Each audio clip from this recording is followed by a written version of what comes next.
ఆదికాండము 46వ అధ్యాయము.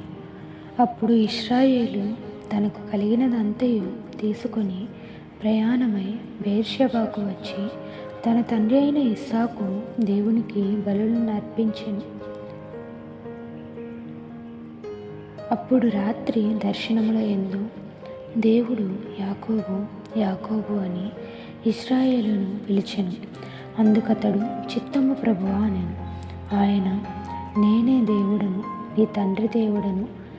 ఐగుప్తునకు వెళ్ళుటకు భయపడకుము, అక్కడ నిన్ను గొప్ప జనముగా చేసేదను. నేను ఐగుప్తునకు నీతో కూడా వచ్చేదను. అంతేకాదు, నేను నిశ్చయముగా నిన్ను తిరిగి తీసుకొని వచ్చేదను. యోసేపు నీ కన్నుల మీద తన చెయ్యి ఉంచునని సెలవీయగా యాకోబు లేచి బెయేర్షెబా నుండి వెళ్ళెను. ఫరో అతన్ని ఎక్కించి తీసుకొని వచ్చుటకు పంపిన బండ్ల మీద ఇశ్రాయేలు కుమారులు తమ తండ్రి అయిన యాకోబును, తమ పిల్లలను, తమ భార్యలను ఎక్కించిరి. వారు అనగా యాకోబును, అతని యావత్తు సంతానమును, తమ పశువులను, తాము కనానులో సంపాదించిన సంపద యావత్తును తీసుకొని ఐగుప్తునకు వచ్చిరి. అతడు తన కుమారులను, తన కుమారుల కుమారులను, తన కుమార్తెలను, తన కుమారుల కుమార్తెలను, తన యావత్తు సంతానమును ఐగుప్తునకు తనతో కూడా తీసుకొని వచ్చెను. యాకోబును, అతని కుమారులను ఐగుప్తునకు వచ్చిరి. ఇశ్రాయేలు కుమారుల పేర్లు ఇవే. యాకోబు జ్యేష్ఠ కుమారుడు రూబేను. రూబేను కుమారులైన హానోకు, పల్లు, హెస్రోను, కర్మి. సిమ్యోను కుమారులైన యోమూయేలు,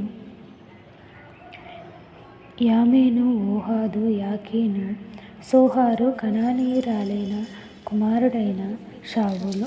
లేవి కుమారులైన గెర్షోను, కహాతు, మెరారి. యూదా కుమారులైన ఏరు, ఓనాను, షెలా, పెరేసు, జెరాహు. ఆ ఏరును, ఓనానును కనాను దేశంలో చనిపోయిరి. పెరేసు కుమారులైన హెస్రోను, హామూలు. ఇస్సాకారు కుమారులైన తోలా, పువ్వా, యోబు, సిమ్రోను. జబూలూను కుమారులైన సెరెదు, ఏలోను, యహవేలు. వీరు లేయా కుమారులు. ఆమె పద్దనరాములు యాకోబు వారిని అతని కుమార్తె అయిన దీనాను కనెను.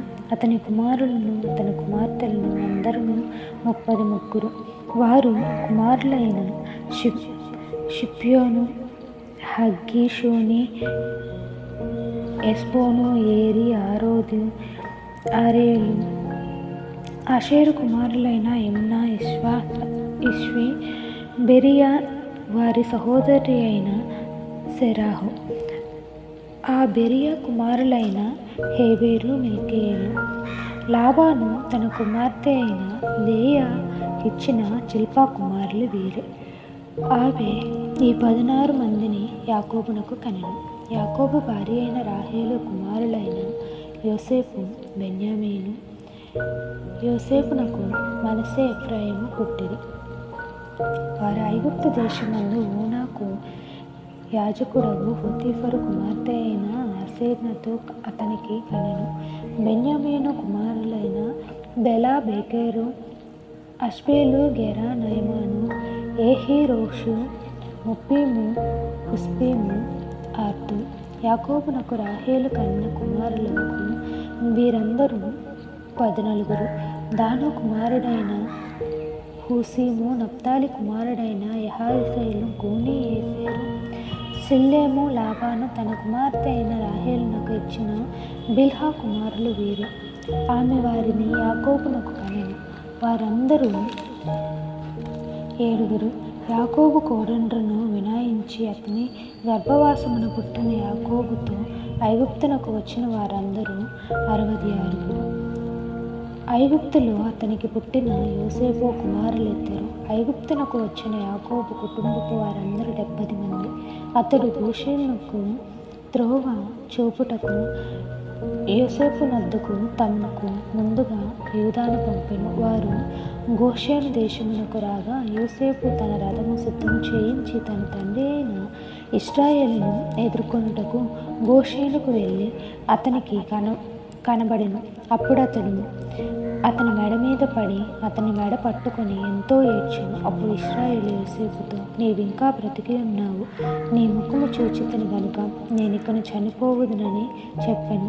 యోసేపు తన సహోదరులను తన తండ్రి కుటుంబపు వారిని చూచి, నేను వెళ్ళి ఇది ఫరోకు తెలియచేసి కనాను దేశంలో ఉండిన నా సహోదరులను నా తండ్రి కుటుంబపు వారును నా యొద్దకు వచ్చేది.